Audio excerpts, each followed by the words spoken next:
What's wrong with my legs, which feel like jelly after working out? Honestly, I forgot what it's like to walk up the stairs, Rachel's plaintive voice echoed down the stairwell. She struggled to hold on to the railing, descending more by accident than by design. I couldn't help myself, of course. Are you the type who can spend 5 hours in front of the TV but can't do 10 squats? I smirked as I watched her struggle to keep her balance. Rachel was my roommate and best friend in college. Even though she was a biology major, we got along surprisingly well. I think it was because we were like night and day. She was fun, impulsive, and a little moody.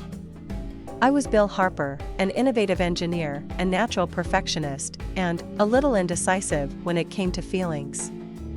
Rachel, of course, didn't know that. Well, not really. Although I tried to subtly let her know from time to time that she was more than just a roommate to me. Just tell me honestly that you want me to help you get to your apartment, I teased, looking at her over the top of my glasses. No, thanks, she rolled her eyes and struggled down a few more steps. Better tell me when you learn to relax. And stop poring over your schematics all day. Maybe you need to meet someone? I chuckled. She often teased me about being too focused on my studies. Well, engineering is a delicate matter. You know, if I found the right girl, I would definitely tell her that. I glanced at her. She chuckled, not understanding the hidden meaning of my words. We lived far from campus, in a small rented apartment. After practice, Rachel would usually rewatch her favorite show or hang out with friends while I focused on my work. Tonight was supposed to be the same, but something about her mood made me pause. By the way, have you seen your boyfriend tonight? I decided to change the subject. Rachel frowned. Her relationship with Jason, the medical student, had been on the decline for a long time. He was a guy from her past, but now I could see how she was starting to see him differently. No, she shrugged. It's a little complicated. But let's not talk about that. There was tension in the air, but I felt a strange surge of hope. Maybe this was my chance to show her that she already had someone who was willing to be more than just a friend. When we got to the apartment, Rachel turned to me. Thanks for waiting for me. You're the best, Bill. I simply nodded, watching her disappear into her room. Bye, I said quietly, though she couldn't hear. That night, I thought long and hard about how to begin the next chapter. Should I tell her? Or should I just stay here and wait? The next day, I was on edge. The HVAC design tasks that usually brought me peace now irritated me with their pettiness. My thoughts kept returning to Rachel.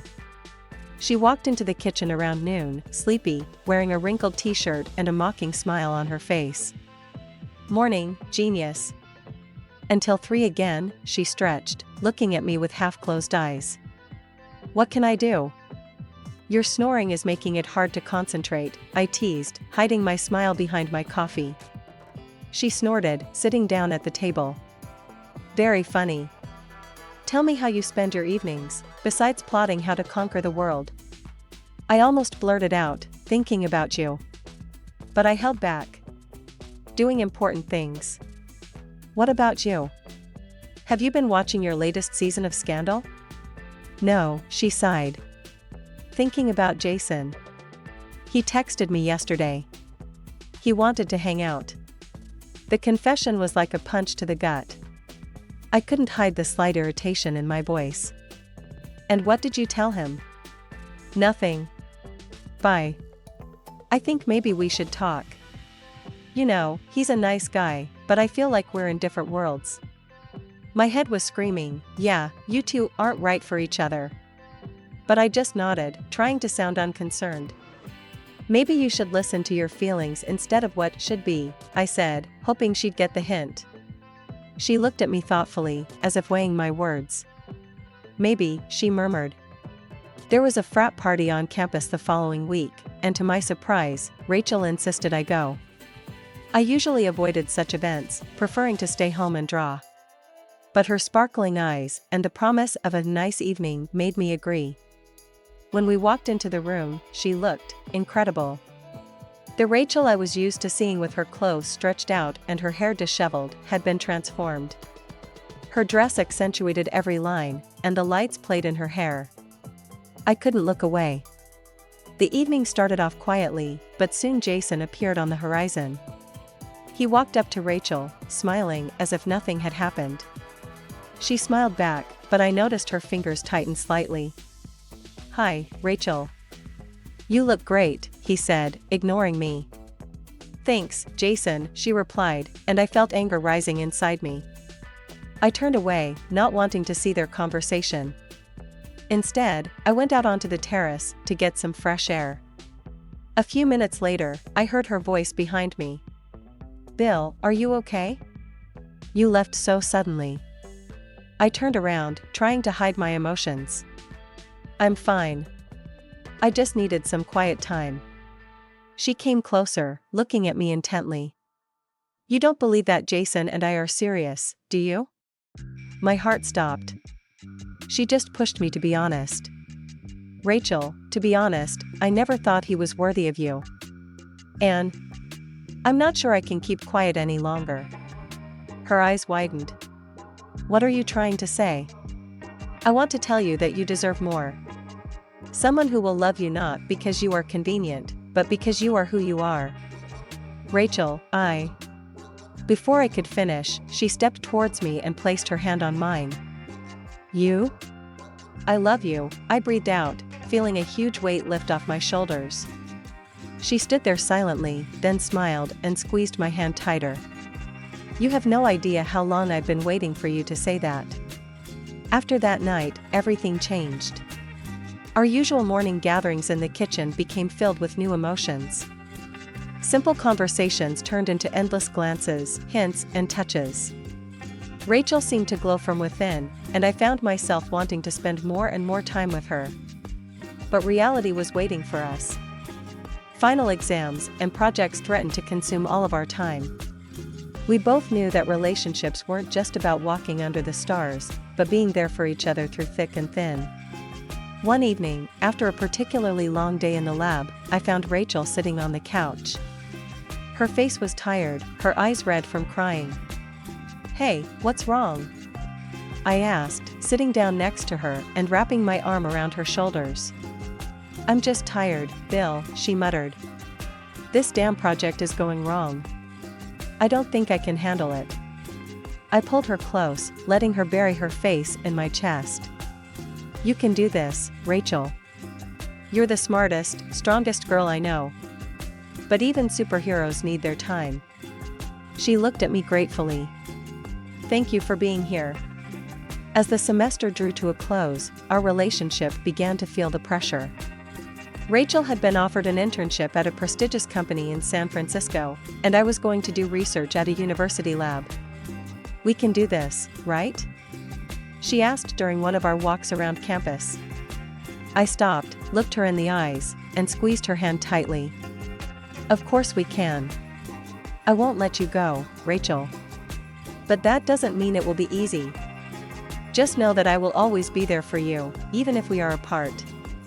She smiled, but there was still worry in her eyes. "I'm just afraid that distance might ruin everything." I pulled her close, whispering, "Nothing can ruin what we have. This is just the beginning, and I am ready to fight for us." After the semester ended, we spent as much time together as we could. The day came for her to leave for San Francisco, and I walked her to the train station. As the train pulled away, she looked out the window and shouted, "I love you, Bill. And that won't change." I smiled and shouted back, "I love you, Rachel. We'll get through this, I promise." Epilogue. Time showed that our feelings were real. We found ways to stay in touch, calls, trips, even spontaneous visits to each other. A few years later, when Rachel returned to campus to get her master's degree, I got down on one knee in front of the very terrace where I first confessed my love to her. "Rachel, you are the best thing that ever happened to me. You are my support, my inspiration, and my love.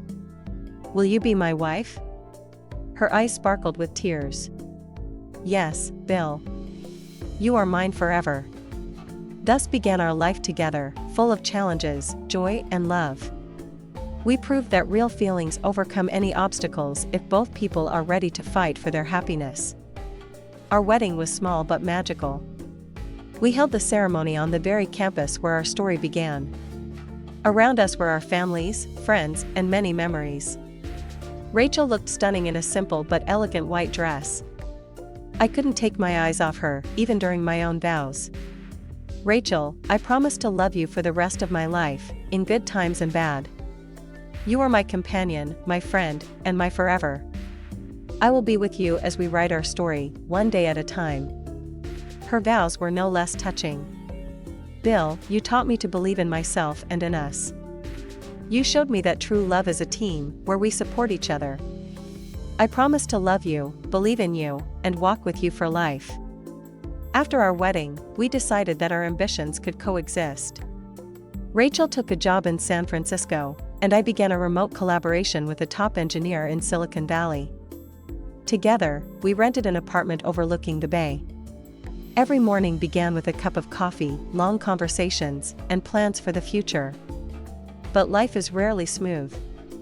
One of our first major conflicts occurred when I was offered a project in New York and Rachel got a promotion that required her to be fully involved in her work. "What do you want, Bill?" she asked one evening as we sat on the couch cuddling. "I want to be with you," I answered without thinking. "Everything else is secondary." She smiled, although there was concern in her eyes. We realized that we needed to find a balance, and we decided that at least once a month we would take a break to unwind together, disconnecting from work. When Rachel got sick and was hospitalized with burnout, I felt how important it was to be there for her. All her energy was going into work, and she completely forgot to take care of herself. I took a leave of absence and was with her every minute of her recovery. One night, holding her hand in the hospital room, I said, "Rachel, I will not let work take away our happiness. We have to be a team, not just in words, but in deeds." She squeezed my hand, smiling weakly. "You're right, Bill. I've learned that sometimes you have to slow down, so you don't lose sight of what's important." A few years later, when we were already raising our first child, a girl named Emily, Rachel and I often reminisced about that evening in the kitchen on campus. "Who would have thought that it would all start with a broken cup?" she laughed, watching me feed our daughter. "I always knew you would be mine," I replied playfully. "Oh yeah? Well, then fate knew it before we did." Our lives were far from perfect, but every day we thanked each other for not being afraid of difficulties, believing in our feelings, and doing everything to stay together. Our story is proof that love, despite obstacles, can become a solid foundation for a happy life. The years passed. Emily grew up, and our home was filled with the laughter of her younger brother Jacob. Rachel continued her career, becoming one of the leading experts in the field of journalism, and I founded my own engineering company, recognized for its innovative approaches to construction. Every day was filled with worries, troubles, but also small joys that we found in the simplest things. Family dinners, walks along the ocean, games with children, all this filled our lives with meaning. However, like any couple, we were not immune to new challenges. At some point, I began to notice that Rachel had become more thoughtful. Work took up more and more of her time, and this began to affect our relationship. One evening, when the children were already asleep, I invited her to the veranda. We sat under the stars, and I asked, "Rachel, are you happy?" She looked at me, her eyes shining with tears. "Bill, I'm happy with you, with our children. But I'm afraid that I'm losing myself in the race for success. I feel like I'm drifting away from what's really important." I took her hand. "You'll never lose yourself as long as we're together. But if you need time to think things through, I'm here for you." That conversation was a turning point. We decided to slow down a bit and focus on our family. Rachel took time off to write the book she'd been dreaming about her whole life, and I gave up several big projects to spend more time at home. Rachel's book became a bestseller. It was based on our shared experiences, the ups and downs, the moments of love and doubt. It was called The Broken Cup, a story about finding your own happiness. When the book came out, we threw a party at our house. Our kids, friends, co-workers, and even people from college were among the guests. Are you proud of her? Rachel's best friend Hannah asked me as she watched her sign books. Every day, I replied, smiling. But what I'm most proud of is that we were able to build this life together. Epilogue. Years later, when we were already gray and calm, we sat on the same porch where we once discussed our fears and dreams. The children had grown up, each had their own lives, but our home remained the center where everyone returned for warmth and support. Did you ever think that our story would begin with a simple broken cup? I asked, holding her hand. No, Rachel laughed, her eyes shining with happiness. But it was the best broken cup in my life. And under the starry sky, we realized again, happiness is not an end point, but a path that we have walked together.